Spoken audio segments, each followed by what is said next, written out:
How many of you have ever been so curious to know about something, so driven to discover exactly what's going on, you do anything to find your answer?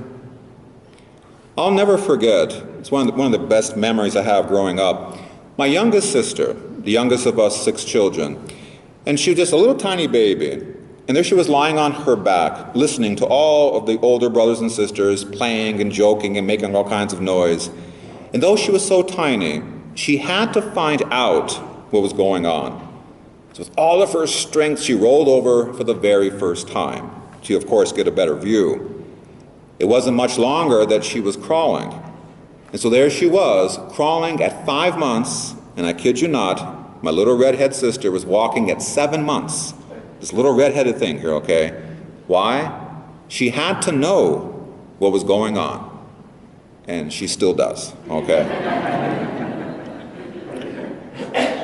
True story, true story. I forget which store this was, but this is a true story. There was this young boy, I think maybe 3, maybe 4, okay, he was sitting in the grocery cart there at the checkout stand at the supermarket. His mom was putting the items there on the checkout stand. And the boy was looking really intently, trying to figure out something. He just had to know something. He was looking at this white-haired elderly woman who was starting to put her items on the stand as well. She was standing right there. And so with the boldness of only a 3-year-old, he loudly asked her, "So, just how old are you?" Well, let's go to our gospel today. The Magi had followed the star to Bethlehem.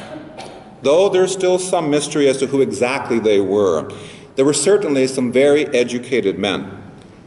They were perhaps priests, they might have been priests, they might have been kings, or as a lot of recently discovered evidence points to, they more than likely were king makers. Men who were so powerful, so learned, so wise, they appointed kings. But for certain, they were men who followed the signs of the sky, the stars, the planets.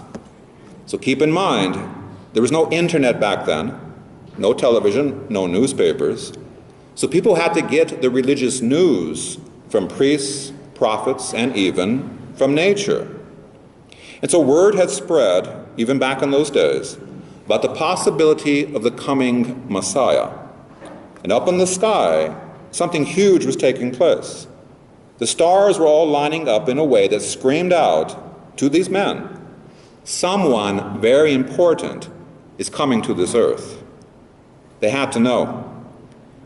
Now, as Pope Benedict XVI points out to us, the Magi were inspired by this powerful hope, strengthened and guided by a star, which led them to the King of the Jews and toward the kingship of God himself. So the 3 kings, the 3 wise men, the Magi, whatever name you want to give them, they set out on this journey, leaving everything behind, because they had to know. They had to find out. It was as if this journey was always something that they had to do. And now the time had come. But here's where the story gets rather interesting. The Magi stopped, first of all, in Jerusalem. But like my youngest sister, who had to know what her older brothers and sisters were doing, just like that little boy who had to know with that white-haired lady how old you were, picture the boldness of the Magi, walking to Jerusalem, going up to King Herod and asking him, "Where is the newborn king of the Jews?" Just think about that for a second. That's a bold question. That's a question that could come off looking as if you're kind of like out of your mind. But their boldness is driven by 2 things. What they have seen, the star, but also who they were, kings, or perhaps king makers themselves. So the question then is not just one of boldness, not just out of a deep desire to see what the meaning of the star was all about, but these were men who were blessed with dignity and intelligence, and they were looking for an answer. Because of who you are, and certainly because of your baptism, you all have dignity and intelligence. But how driven are you to find out about this newborn King of the Jews? How bold are you? Well, we'll talk more about that in just a second. Let's go back to our gospel. King Herod is freaking out. He had not been paying any attention at all to the signs in the sky, because he was more wrapped up in his horrible selfishness and his evil ways. And of course, he's incredibly jealous when he hears this news. Apparently, another king is in the land. So Herod asked the priests and the scribes about what the Magi were talking about, and they brought up the prophecy of Isaiah that said that Bethlehem would be the place where the Messiah would appear. So Herod, of course, tells the Magi to go look for the child there and to let him know so he too can go and pay his respect. Of course, as we all know, Herod was only planning on killing him. But now here's the really good part. When the Magi finally make it to Bethlehem, we hear in Matthew's Gospel, going into the house, they were able to see the child with Mary, his mother. And they fell down and worshiped him. You see, here at last was the long-awaited moment. After their long journey, after traveling so very far, what they discovered was not just a child, was not just the king. They discovered Jesus. They discovered God. And as Pope Benedict tells us, that phrase, going into the house, stands for something very important. It stands for the church. In order to find the Savior in our time, in order to truly find Jesus Christ, God, one still has to enter the house, which is the church. So, how many of you came to enter this house, our church here today, with the exact same kind of boldness? How many of you came into these doors saying, okay, where is the newborn King of the Jews? Where's God? I need to see him. Or instead, how many of you said, okay, where are those donuts, man? Where are the donuts, okay? All right? Sometimes our priorities, okay? Well, that's another homily, all right? But the thing is this, you are bold enough to answer that question, to ask that question. You have that kind of boldness. Because like I said, you have intelligence. You know when your life, the life of your loved ones, are in need of something more, something special, something divine. Because of who you are, and like I said, because of your baptism, you are royalty yourselves. You belong to a family of angels and saints. You're members of God's royal court. If we can only seek and follow the one who can get us back home to our proper place in heaven. But there's something else that we can learn from the Magi.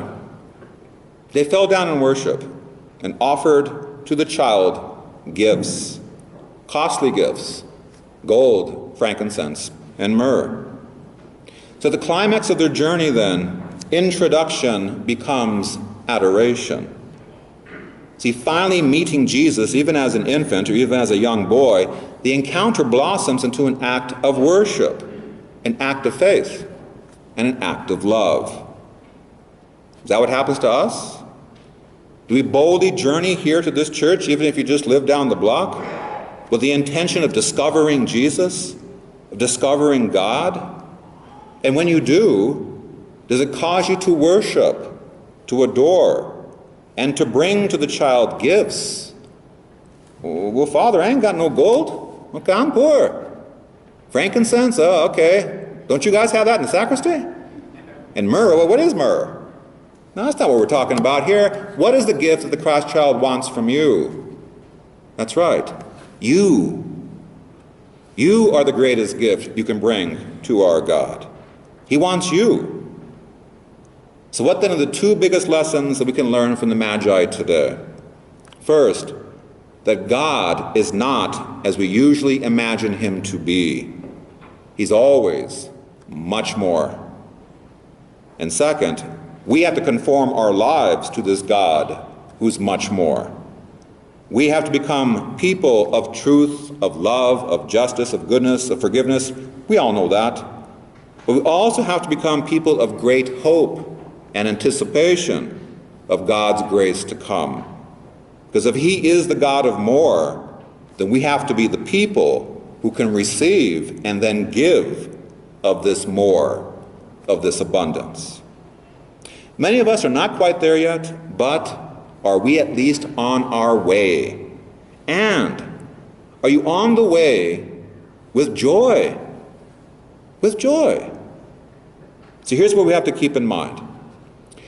The author, Laurel Hamilton, she once said, "There comes a point when you either embrace who and what you are or condemn yourself to be miserable for the rest of your days. Other people will try to make you miserable. Don't help them by doing the job yourself." King Herod was totally miserable. The Magi were not, for they came to know something so very important. The secret of holiness is friendship with Christ and faithful obedience to his will, no matter how far you have to travel to obtain it. So embrace who and what you are. You are a royal child of God. So be bold enough then to find the answer that is Jesus Christ. As the prophet Isaiah said about this day, and he says this with great joy, "Arise, shine, for your light has come, and the glory of the Lord rises upon you."